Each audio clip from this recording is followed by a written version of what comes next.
오늘은 거룩하고 복된 주님의 날입니다. 다 같이 자리에서 일어나셔서 주기도문 찬양하심으로 하나님께 예배 드리겠습니다.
왕이신 나의 하나님이여, 내가 주를 높이고 영원히 주의 이름을 송축하리이다. 아멘.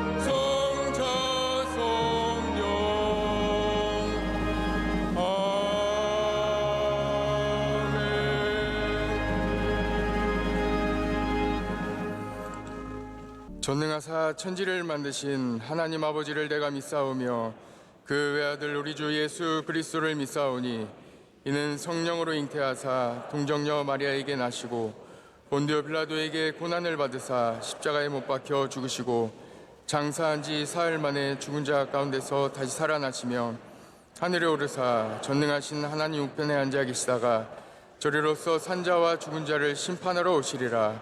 성령을 믿사오며 거룩한 공예와 성도가 서로 교통한 것과 죄를 사하여 주신 것과 몸이 다시 사는 것과 영원히 사는 것을 믿사옵나이다. 아멘.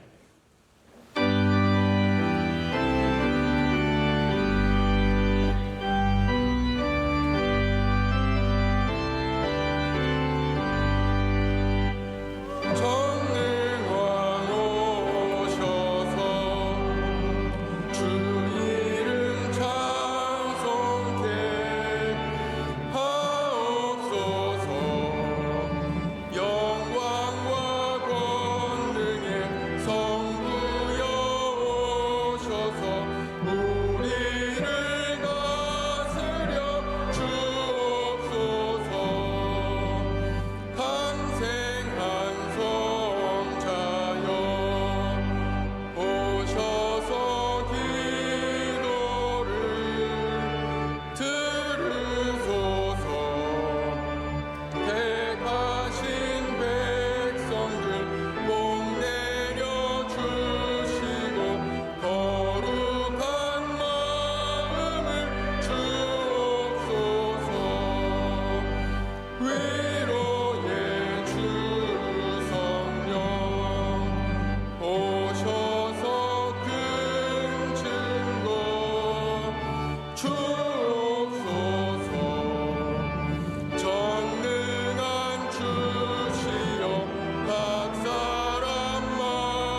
예배를 위하여 김관주 집사님께서 기도 인도하시겠습니다.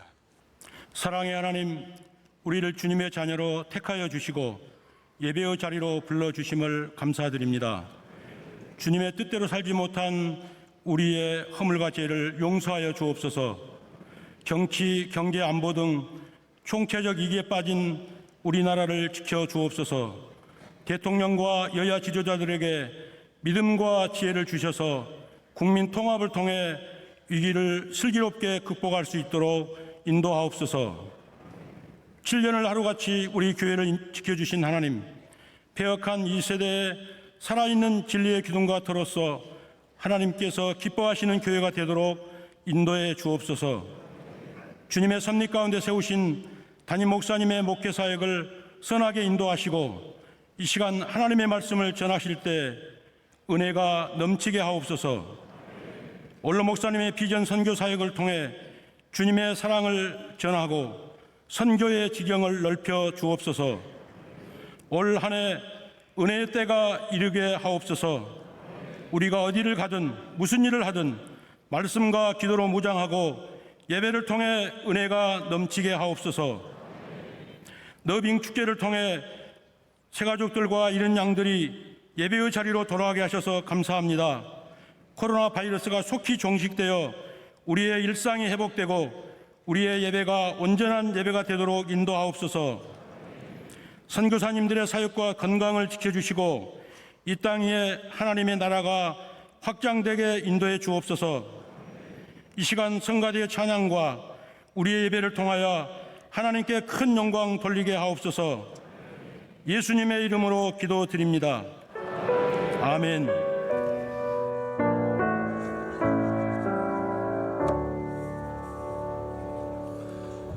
오늘 우리에게 주시는 하나님의 말씀은 구약성경 사무엘상 17장 33절에서 37절 말씀입니다.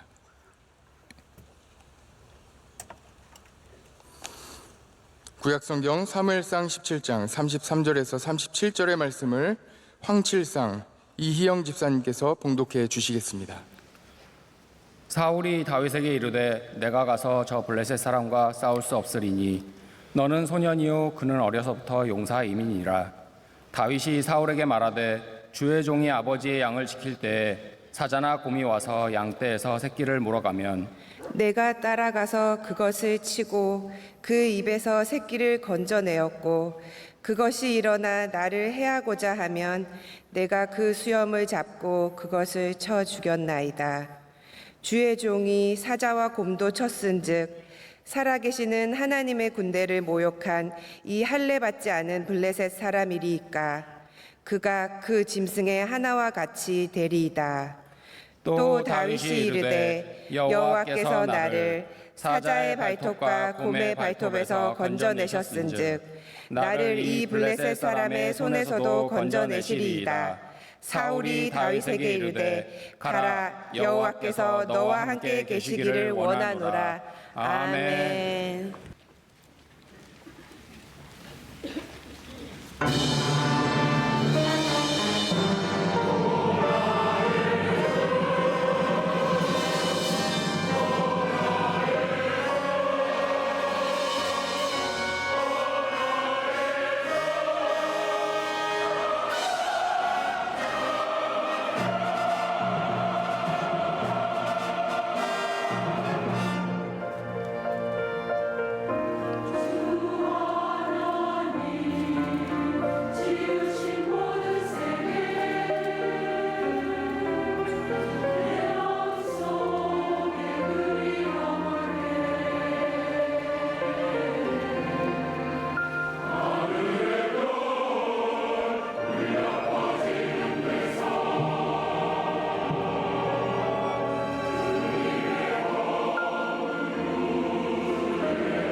아멘. 말씀으로 은혜 받는 시간입니다. 담임 목사님께서 이렇게 믿음이 형성됩니다. 제 말씀을 전해주실 때 큰 은혜의 시간이 될 줄 믿습니다. 네, 하나님께서 아름다운 찬양 기쁘게 받으신 줄로 믿습니다. 우리의 삶에 꼭 필요한 것이 있습니다. 만약에 해외로 여행을 가게 되면 무엇이 꼭 필요하겠습니까? 사람마다 다르겠지만 저는 먼저는 리스트를 작성을 합니다. 이렇게 무엇을 가져가야 할지, 뭐가 꼭 필요한지 적습니다. 그런데 굉장히 시간이 부족해서 짐을 챙길 시간이 부족하게 되면 딱 하나만 생각합니다. 여권만 있으면 된다. 여권만 있으면 옷은 좀 부족해도, 좀 갖고 있는 것은 부족해도 어찌됐든 다 나중에 생길 수 있으니까 여권만 잘 챙기자라는 생각을 하게 됩니다. 그런데 만약에 해외에 나가는 것을 다 준비했지만 여권을 가져나가지 않으면 아무것도 할 수가 없습니다. 나가는 것 자체가 불가능하죠. 여러분, 우리의 인생을 잘 살아가기 위해서는 무엇이 꼭 있어야겠습니까? 제가 좀 질문을 바꿔보겠습니다. 나의 인생이 아니라 우리의 자녀의 인생을 이 땅에서 잘 살게 하려면 무엇이 꼭 필요하다고 생각을 하십니까? 물질입니까? 그래서 재산을 다 물려주면 자식들이 잘 살게 될까요? 혹은 지혜와 지식을 물려주시겠습니까? 특별한 재능이나 기술을 물려주고 싶으십니까? 유대인들이 십수세기 동안 유럽에서 잘 살 수 있었던 이유가 있습니다. 왜냐하면 이들이 언제 쫓겨날지, 언제 어디로 갈지 모르기 때문에 이들은 항상 굉장히 전문적인 직업을 선호했다고 합니다. 변호사라든지 의사, 교수, 은행, 이런 전문적인 직업을 가져서 어디를 가든 살 수 있게 하는, 미래에 대한 불안감 때문에 이러한 직업들을 선택했다고 합니다. 자, 그렇다면 우리 아이들도 이러한 직업들 갖게 되면 잘 살까요? 똑똑하면 아이들이 잘 살까요? 저는 저의 자녀들, 우리 아이들이 이 땅에서 가장 잘 살기 위해서 제가 해줄 수 있는 최고의 선물은 그들이 믿음을 갖도록 돕는 것이라고 생각합니다. 믿음을 갖는 것. 믿음을 가지면 다른 곳에서 조금 부족함이 있어도 넉넉히 이겨낼 수 있고 이 땅에서 잘 살 수 있다는 것을 저는 누구보다도 분명하게 믿고 있습니다. 인생의 공부도 중요하고 관계도 중요하고 건강도 중요하고 모든 것이 다 중요하겠지만 저는 지금도 우리 아이들이 어떠한 믿음으로 성장할 것인가에 대해서 고민하고 생각하고 또 그 믿음을 형성하는 삶을 조성해 주기 위해서 마음을 갖고 있습니다. 자, 그러니까 믿음이 있기를 바라는 마음만으로는 믿음이 생기지 않는다는 것입니다. 우리 아이들이 믿음이 있으면 좋겠다. 믿음 가져야지. 믿음 좋은 거래. 이 마음만으로는 믿음이 가져지는 것이 아닙니다. 형성하도록 도와줘야 합니다. 이 포메이션이라고 하는 형성에 마음을 둬야 합니다. 그래서 하나님께서도 우리가 믿음이 있기만을 바라신 것이 아닙니다. 우리를 믿음을 갖도록 훈련시켜 주셨습니다. 그냥 믿음이 있으면 좋겠네. 아니라는 거죠. 그 믿음을 갖도록 하나님께서는 환경과 사건과 인물들과 수많은 조건들을 만들어 주셔서 그 믿음을 갖도록 형성시켜 주셨습니다. 하나님께서 우리 모두의 삶에 갖고 계신 중요한 목적 하나가 있는데 그것은 바로 믿는 사람이 되게 하는 것입니다. 하나님의 목적은 바로 그것입니다. 우리가 잘 믿는 것이죠. 그래서 광야가 있습니다. 광야의 목적이 무엇이겠습니까? 그 모든 일들로, 광야에 일어나는 수많은 사건들로 우리의 믿음이 형성되는 과정으로 만드신 것입니다. 만약 우리의 삶 속에 광야가 있다면 그것은 절대로 우연이 아닙니다. 하나님께서 우리 삶 가운데 무엇인가를 만들어 가시는 모습입니다. 만약 우리 삶에 어려운 사람이 있다면 그것은 우연이 아닙니다. 우리 삶에 도전이 있다면 그것은 우연이 아닙니다. 다 우리를 만들어 가시는 과정입니다. 마치 오늘 말씀에 다윗이 사자와 곰을 만나듯이 우리의 삶 속에 만나는 모든 것들이 바로 하나님의 의도 속에 하나님의 만드시는 과정 속에 일어나는 사건들입니다. 오늘 말씀의 명제는 우리의 믿음의 삶은 형성되어 간다입니다. 오늘 설교의 주제는 딱 그겁니다. 우리의 믿음의 삶은 오늘도 이 시간도 모든 것들을 통해서 형성되어 간다입니다. 우리의 삶이 그냥 하늘에서 뚝 떨어지는 것이 아니죠. 여러분의 삶은 하늘에서 뚝 떨어졌습니까? 아닙니다. 수많은 사건들과 사고들과 수많은 이야기들과 우리 삶을 통해서 만들어져 왔습니다. 오늘 여러분의 모습은 그래서 여러분만이 갖고 있는 특별한 삶입니다. 다른 사람과 똑같은 삶이 단 하나도 없습니다. 마치 우리의 지문이 다 다르고 우리 얼굴이 다 다르듯이 우리의 삶의 모양도 다 다른 이유는 하나님께서 그 이야기를 통해서 여러분을 만들어 오셨기 때문입니다. 제가 어제 한 선교사님 자녀와 함께 잠시 얘기를 나누는 시간이 있었습니다. 이 자매는 아버지가 없어요. 어머니가 선교사님이신데 홀로 되신 어머니 한 분과 함께 아주 열악한 선교지에서 정말 선교에 헌신하시는 어머니 속에서 어머니 안에서 잘 컸습니다. 뭐 착하고 예쁜 것은 말할 것도 없고요. 근데 얼마나 잘 컸는지 몰라요. 지금은 의대를 졸업하고 의사시험 준비를 하고 있습니다. 제가 그 삶을 보면서 정말 너무나 기특한 거예요. 그 어려운 삶 속에, 그 고난이 많은 삶 속에 이렇게 잘 뚝딱뚝딱 우리가 만든 삶이 아니라 하나님께서 그 삶을 만들어 주셨습니다. 그래서 제가 그 자매를 축복하며 준 말은 뭐냐면, 너 삶은 절대로 우리가 만들 수 있는 삶이 아니다. 하나님께서 특별한 목적을 갖고 주신 삶이다. 지금까지 온 모든 과정들이 이게 절대로 쉬운 과정이 아닌데 얼마나 가치 있는 삶이냐. 그러니까 너의 목적은 앞으로 돈 많이 벌고 잘 먹고 잘 사는 것이 아니라 그 삶을 만들어 주신 하나님의 뜻에 맞게 살아야 한다. 제가 그런 얘기를 그 자매와 함께 나눴던 기억이 납니다. 여러분, 우리 모든 삶에는 하나님의 뜻과 소명이 있는 줄로 믿습니다.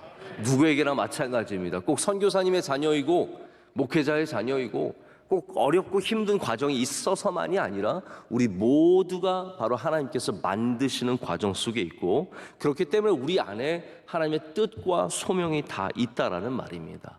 여러분, 지금도 우리는 만들어져 가는 과정 속에 있습니다. 오늘 우리가 이 예배를 드릴 때 하나님께 드리는 예배지만 하나님은 여러분을 만들고 계십니다. 이 말씀을 통해서도 만드시고요, 찬양을 통해서도 만드시고 기도를 통해서도 만드십니다. 오늘 본문 말씀 안에 우리는 하나님께서 어떻게 다윗을 만들어 오셨는지를 발견하게 됩니다. 오늘 본문 말씀은 골리앗과 싸우기 전에 다윗이 사울을 만나는 장면입니다. 여기부터 좀 주목해서 보기를 원합니다. 다윗이 사울에게 나아갔을 때, 여러분, 왕 앞에 나가면 누가 먼저 말을 해야 할까요? 왕이 먼저 말을 하지 않겠습니까?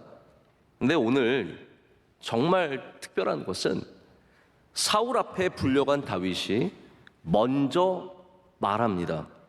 오늘 보면 읽지는 않았지만 32절을 보면은 다윗이 사울에게 먼저 말합니다.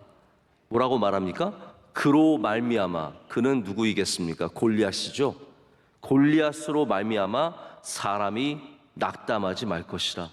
주의 종이 가서 저 블레셋 사람과 싸우리이다 라고 말합니다.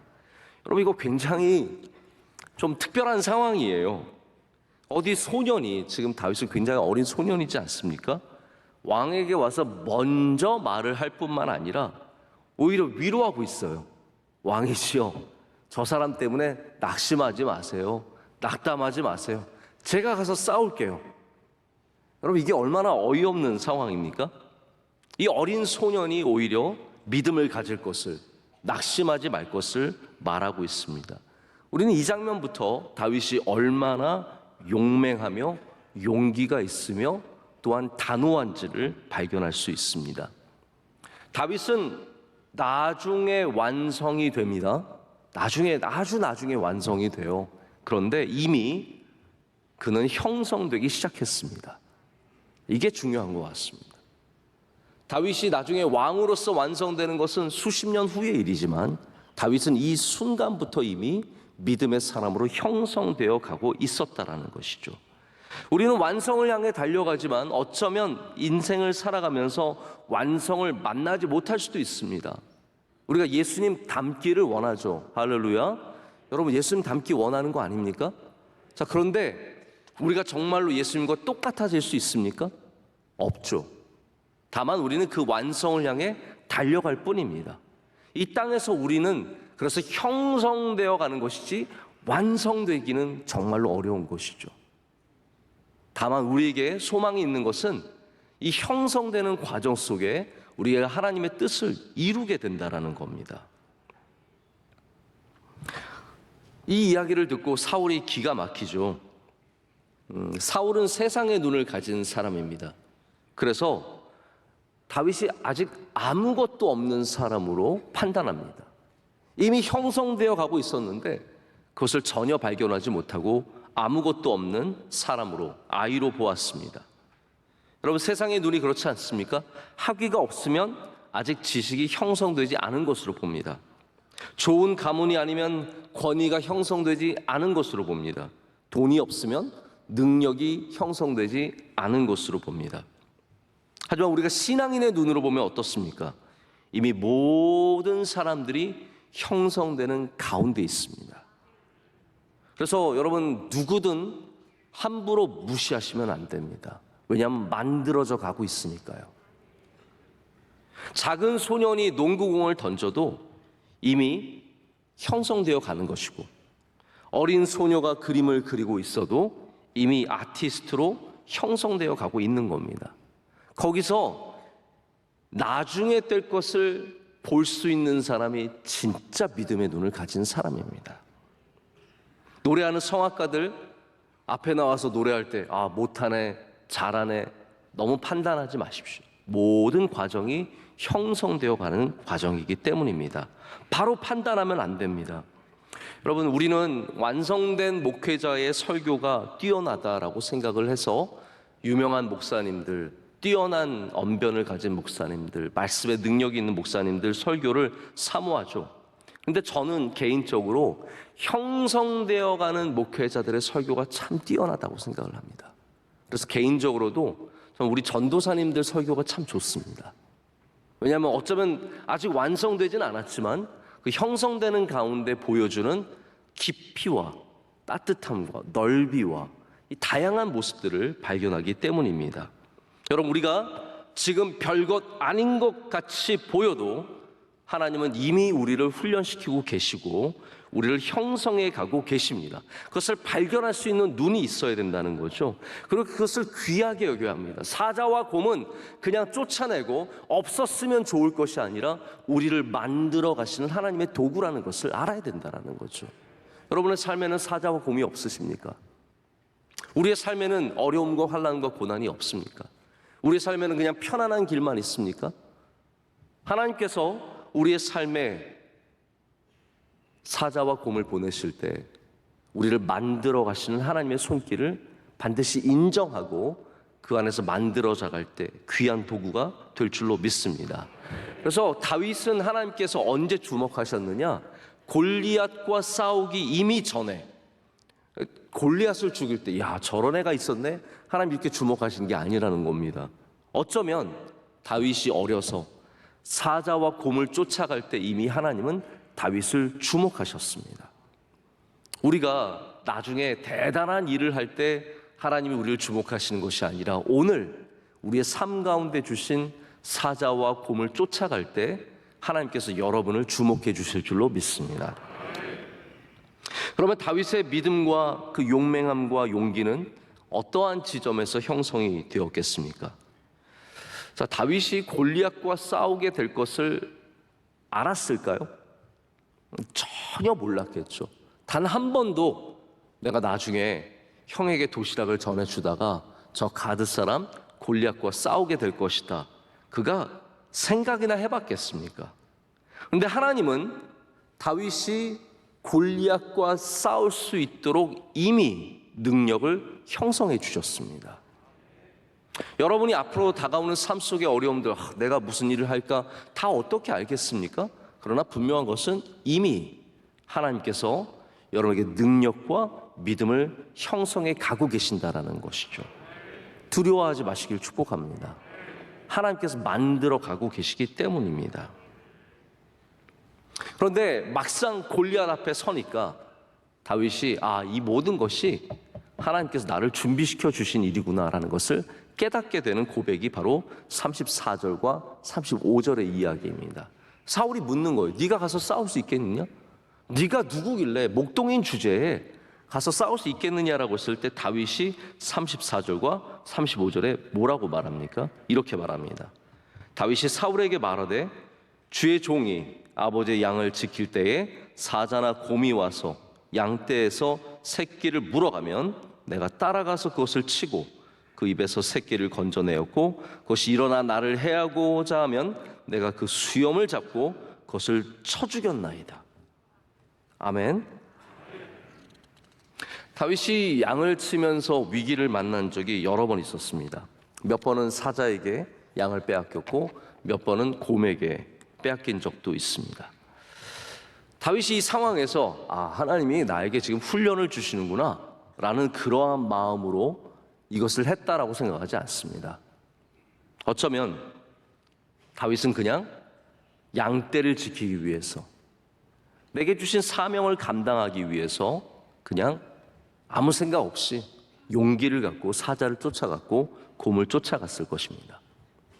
여러분, 우리가 오늘 내가 당하는 어려움과 내게 있는 어떠한 사소한 일이라도 작은 일이라도 이게 다 미래를 위한 준비인 줄 알고 하는 것은 아닙니다.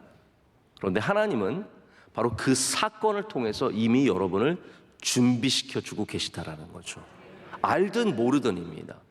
이건 제가 잠시 떠오른 사건인데요. 제가 대학교를 졸업할 때 그때 이제 한 3학년쯤 돼서 제가 차를 하나 드디어 구매를 했습니다. 중고차를 하나 사서 제가 참 아끼면서 차를 탔습니다. 근데 저희 동네가 이게 늘 눈이 많이 오고 그런 지역이었는데 한 번은 제 차가 이제 그 당시에 SUV라고 하는 그런 차였어요. 그래서 제가 어떤 호기가 있었는지 모르겠는데 저는 겨울에 졸업을 했는데 12월에 졸업을 했는데요. 어느 날 눈이 많이 왔길래 저희 또 동네에 옥수수밭이 많은데 추수를 다한 옥수수밭이 너무 멋져 보이는 거예요. 그래서 제 생각에 이 차를 몰고 저기에 들어가면 멋질 것이다라는 생각이 있었어요. 근데 약간 미친 거죠. 23살, 22살이니까 그럴 수 있겠죠. 차를 몰고 들어갔어요. 아니나 다를까 차가 빠진 거예요. 그래서 제가 너무 기가 막히고 그 넓은 벌판에 도와줄 사람은 아무도 없고 정말 1시간 반 정도를 제가 눈을 파고 차를 밀었다가 했다가 혼자서 돌을 갚아 놓고 그걸 바위로 넘게 가려고 막 갖은 노력을 하다가 겨우 빠져나왔어요.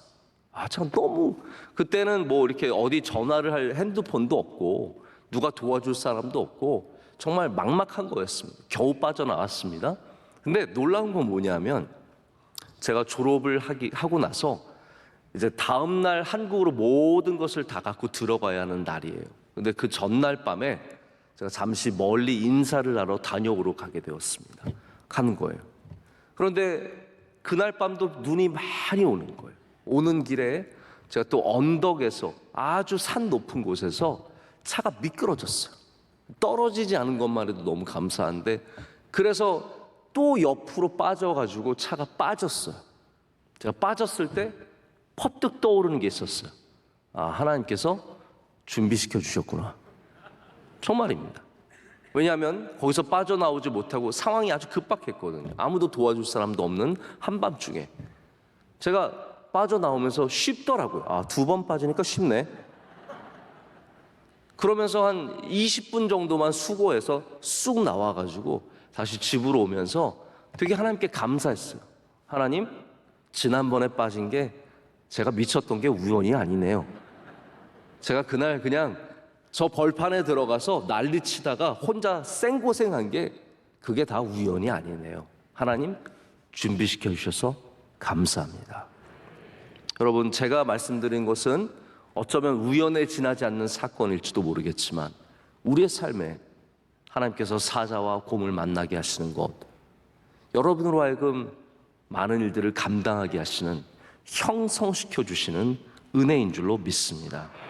우리가 앞으로 골리앗을 만날지, 밧세바를 만날지, 누구를 만날지 어떻게 알겠습니까? 그러나 지금 하고 있는 모든 일 속에서 우리는 하나님의 섭리와 하나님의 계획 속에 있다는 것을 믿어야 합니다. 내가 이 일을 왜 해야 하는가? 내가 왜 여기서 섬겨야 하는가? 내가 이 고난을 받아야 하는가? 내가 왜 이 수모를 당해야 하는가? 이 수많은 일들이 여전히 하나님의 계획 속에 있다는 것을 알아야 되고, 그것이 믿음이라는 거예요. 믿음을 형성시켜 주시는 겁니다. 직장과 가정과 삶 가운데 건강의 어려움이 닥쳐도 여러분, 하나님이 만들어 가시는 과정 속에 있음을 고백해야 합니다. 그래서 모든 순간이 우리를 형성하시는 시간임을 고백해야 합니다. 제가 초대교회 강의를, 역사를 강의하면서 정말 새로운 초대교회 이야기들을 참 많이 알게 되었습니다. 이게 학생으로 공부할 때와 막상 가르치려고 공부할 때가 굉장히 다르더라고요. 그 중에 제가 기억이 나는 여러 가지 초대교회 이야기들이 있는데, 흥미로운 이야기 중에 하나가 바로 사막 교부에 대한 이야기입니다. 잠깐 설명을 드릴게요. 초대교회, 제가 초대교회라고 말하는 것은 서기 50년, 70년 이때의 초대교회가 아니라 2세기 정도의 초대교회를 말합니다. 이때에 많은 신앙인들이 사막에 들어가서 기도하고 영성을 쌓기 시작하고 나중에는 수도원까지 만들게 됩니다. 근데 이유가 있어요. 어떤 이유였냐면, 당시 로마의 교회들, 로마의 지배 속에 있었던 교회들이 여전히 핍박을 받았지만 예전보다 훨씬 좋아진 거예요. 예전보다 좋아졌다는 것 자체를 그들은 타락으로 보았어요. 교회가 건물을 갖게 되고 또 땅을 갖게 되고 재산을 갖게 되고 권력과 권위를 갖게 되는 것을 보면서 이 초대교회 사람들 중에서 특별히 열심히 썼던 순수주의자들이, 야, 이제는 우리 세상의 교회는 타락했다. 우리는 사막으로 들어가서 아무것도 없는 곳으로 들어가서 오직 기도에 힘쓰자라고 해서 들어간 사람들이 있습니다.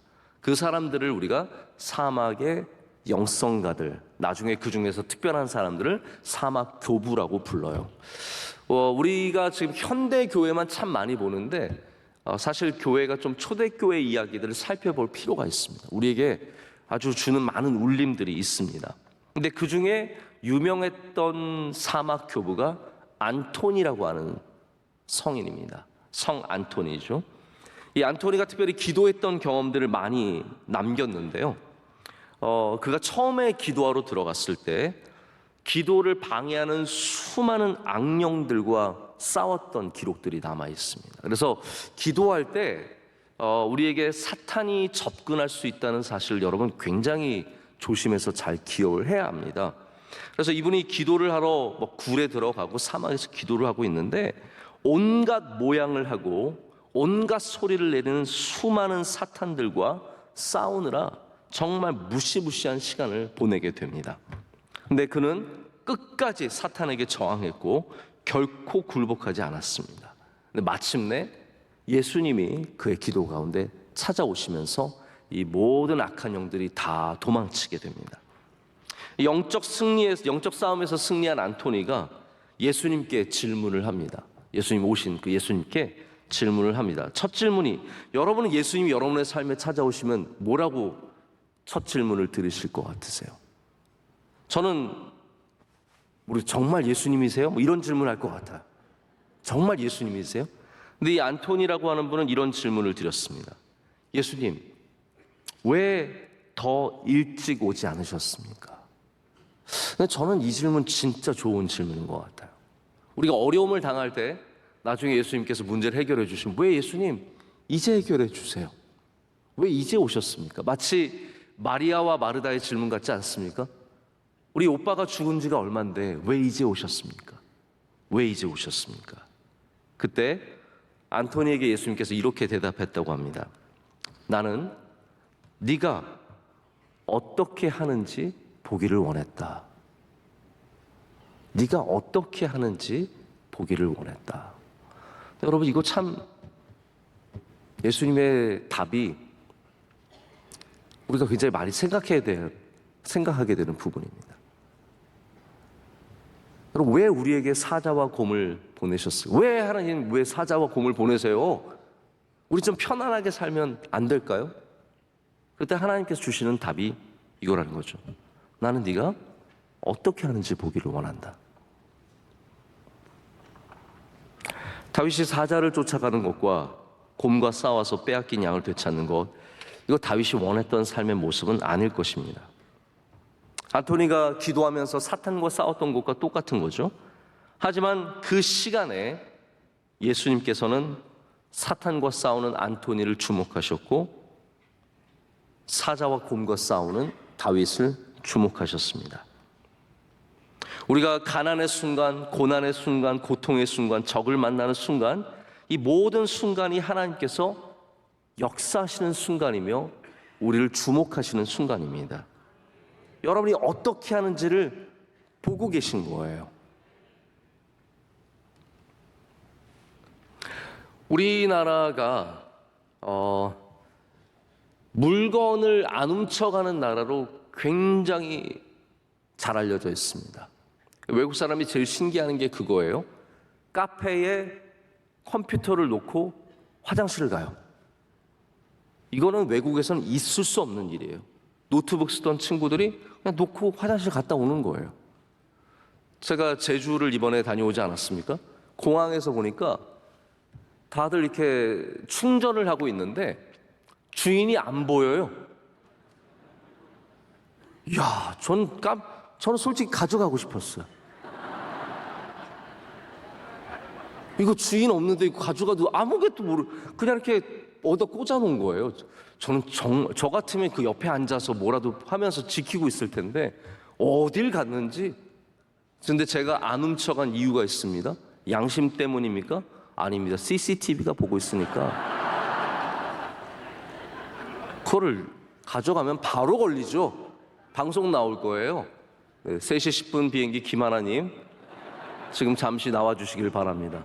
당신이 가져왔죠. 절대로 못 가져갑니다. 여러분, 믿음의 사람은 CCTV 때문에 안 가져가는 게 아니죠. 하나님이 나를 주목하고 계시다는 것을 알기 때문입니다. 어떤 상황이든 어떠한 모습의 삶이든 예수님께서 우리를 지금 보고 계신다라는 거예요. 그것이 믿음이 형성되는 과정이며 우리가 믿음을 갖게 되는 과정입니다. 여러분, 그래서 우리가 하나님의 손길을 발견하는 순간, 주님의 시선을 발견하는 순간 모든 것은 의미를 갖게 됩니다. 그것을 믿음이라고 하는 거예요. 다윗이 오늘 말씀 가운데 굉장히 중요한 전환점을 본인이 알든 모르든 표현을 하게 됩니다. 그 전환점이 바로 37절입니다. 34절과 35절에 나오는 다윗의 고백과 37절에 나오는 다윗의 고백은 굉장히 다른 시선이에요. 자, 34절과 35절에 다윗이 먼저 사자와 곰을 쳐 죽였다라고 말을 합니다. 근데 여러분, 이런 걸 보통 우리가 뭐라고 하냐면요, 무용담이라고 합니다. 그렇죠? 내가 쳐 죽였어요. 내가 사자와 다윗을 이겼습니다. 근데 보통 이런 무용담은 사실이 아닐 경우가 많아요. 특별히 사람들의 무용담, 내가 1대10으로 싸웠어, 이런 건 대부분 무용담이 아니고 사실이 아닐 경우 저희가 뭐라고 부릅니까? 뻥이라고 합니다. 뻥치네. 사람들이 뻥을 얼마나 잘 칩니까? 근데 대부분 사람들 뻥칠 때 왜 치게 되냐면요, 뭐 남자들 가운데 이런 분들이 있어요. 동네 아가씨들이 다 나를 좋아했다. 그 뻥일 가능성이 99%입니다. 내가 몇 명과 싸워서 이겼다. 다 그런 이유는 인정받고 싶은 마음이 있고 나를 낮춰보지 말라라는 제스처입니다. 다윗이 처음에 왜 이렇게 사자와 곰을 쳐 죽인 이야기를 했겠습니까? 분위기가 파악이 된 거예요. 자기가 딱 들어가니까 어느 누구도 다윗에 대한 기대감이 없습니다. 다윗이 정말로 싸워서 이길 것이라는 것에 대해서 단 한 명도 기대감을 갖지 않는 거예요. 그러니까 다윗이 자기의 무용담을 꺼내놓은 거예요. 저를 우습게 보지 마십시오. 저를 낮춰보지 마십시오. 사실 저 싸울 수 있습니다. 저 블레셋 사람 가서 싸울 수 있는데, 왜냐하면 제가 사자와 곰과 싸워서 이겼거든요. 제가 정말로 수염을 잡아 쳐 죽였다니까요. 이렇게 얘기를 하는 겁니다. 보통 말이 많은 사람들이 왜 말이 많으냐면요, 자기를 무시할까 봐 말을 많이 하는 겁니다. 내가 이 정도 알고 있어요. 내가 이 정도 살았어요. 내가 이 정도 아는 사람들이 있어요. 그래서 말이 많은 사람들이 자존감이 낮은 사람들이 많이 있습니다. 사람들이 알아줄까 봐요. 다윗이 지금 그런 의미에서 무용담을 내놓는 거예요. 다윗은 사울에게 얕보이기 싫었습니다.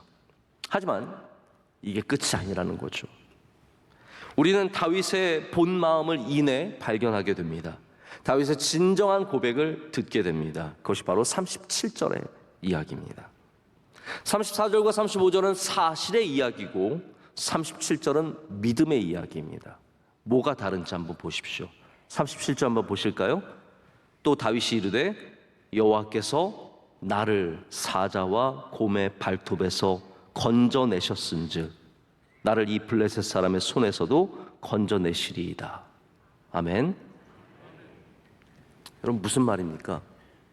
사실은 내가 사자와 곰을 이긴 것이 아니라 하나님께서 나를 보호해 주신 것입니다 라고 말하는 것입니다. 얼마나 큰 전환입니까? 내가 사자와 곰을 이겼습니다가 아니라 하나님께서 나를 보호해 주셨습니다입니다. 우리의 믿음은 어떻게 형성됩니까? 우리에게 일어난 일을 하나님의 것으로, 예수 그리스도의 것으로 다시 볼 때 형성이 일어나게 되는 것입니다. 내가 정말 힘써서 애써서 10년 만에 아이를 가졌습니다가 아니라 하나님께서 우리를 불쌍히 여겨주셔서 아이를 주셨습니다. 내가 정말 죽도록 고생해서 성공했습니다. 내가 천일을 새벽 예배해서 성공했습니다. 내가 금식 기도를 39일에서 성공했습니다가 아니라 하나님이 저를 인도해 주셨습니다. 하나님이 저에게 길을 열어주셨습니다. 하나님께서 저로 승리하게 하셨습니다. 진정한 영성의 믿음의 형성은 바로 이렇게 우리의 시선이 나에게서 하나님으로 바뀔 때, 주인공이 나에게서 역사하시는 하나님으로 바뀔 때 우리의 믿음이 생겨나기 시작하는 겁니다. 여러분, 뒤를 돌아보십시오. 우리의 인생의 뒤를 돌아보면 나만 보이십니까? 아닙니다. 하나님을 발견할 수 있어야 합니다. 그것이 믿음의 시선이며 바로 여러분이 믿음을 갖고 있다라는 증거가 됩니다. 모든 시선의 전환이 영성이에요.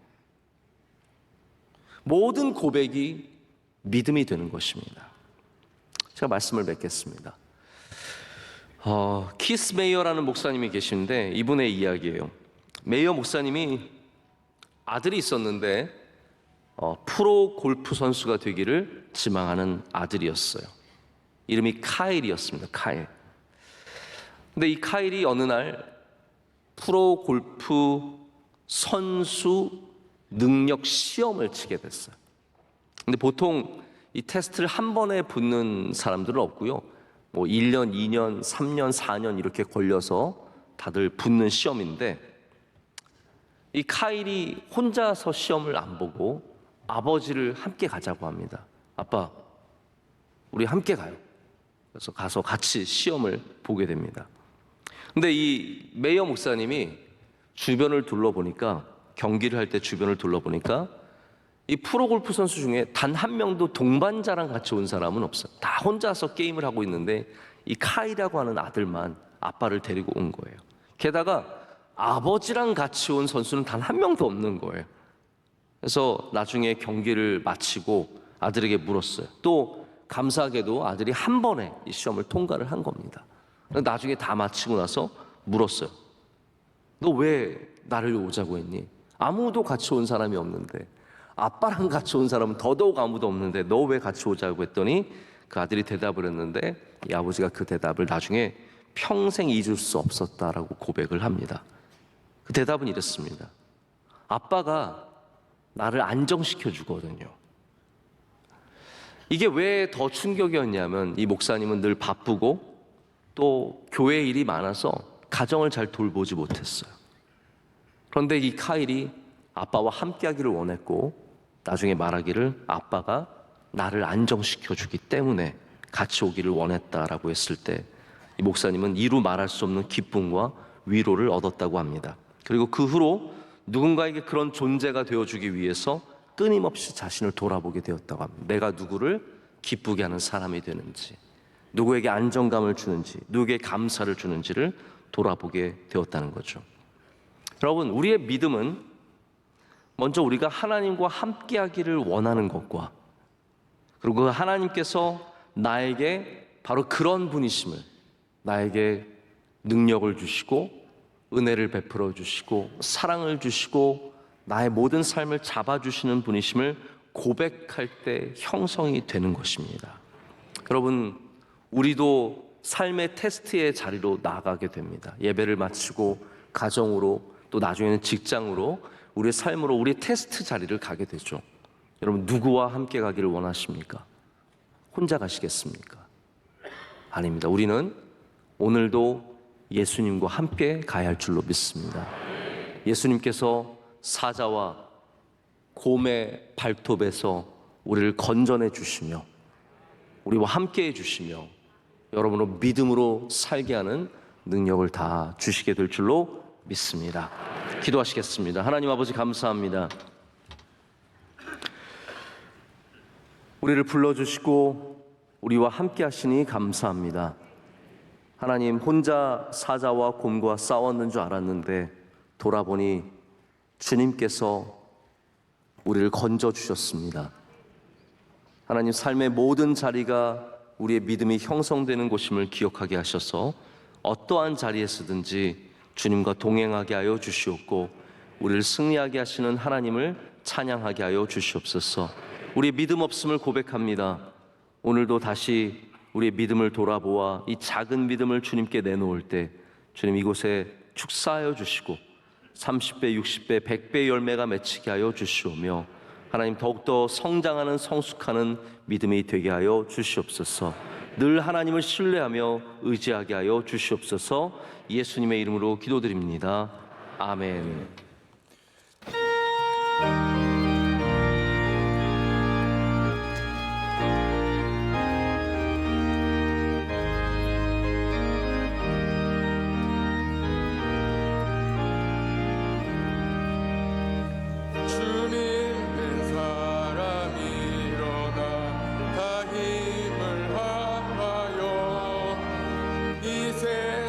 모든 마귀를 다 저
지금은 우리를 위하여 죽으시고 부활하시고 성천하셔서 기도하시고 다시 오실 우리 주 예수 그리스도의 은혜와 우리를 자녀로 삼으시고 그 삶에 필요한 것을 채워주시는 아버지 하나님의 영원하신 사랑과 우리와 함께 동행하시면서 삶의 과정을 통하여 믿음을 형성하게 하시고 믿음으로 성립게 해주시는 보혜사 성령님의 교통하심이 예배드린 모든 성도들과 그 가족들, 명성교회와 한국교회, 나라와 민족 위에 이제로부터 영원토록 함께 계시기를 축원하옵나이다.